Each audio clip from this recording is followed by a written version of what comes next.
একদিন আমি রাস্তায় পাগলের মতো হাঁটছিলাম। হঠাৎ তোমাকে দেখে থমকে যাই। তুমি একটা সুন্দর ফুটফুটে বাচ্চাকে কোলে নিয়ে আমার দিকে এগিয়ে আসছো।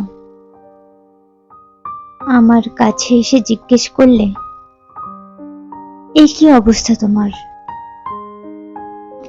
আমি বুকে পাথর চাপা দিয়ে বললাম, আমি তোমাকে বলেছিলাম না, তুমি যদি আমাকে ছেড়ে কখনো চলে যাও, আমি একদম নিঃস্ব হয়ে যাব, একেবারে শূন্য হয়ে যাব। তোমাকে একটা প্রশ্ন করি, আমার না খুব জানতে ইচ্ছে করে যে তোমার মনের ভিতরে আমার জন্য কি একটুও ভালোবাসা কি অবশিষ্ট নেই? সে আমার কথা শুনে কিছু একটা বলতে যাচ্ছিল।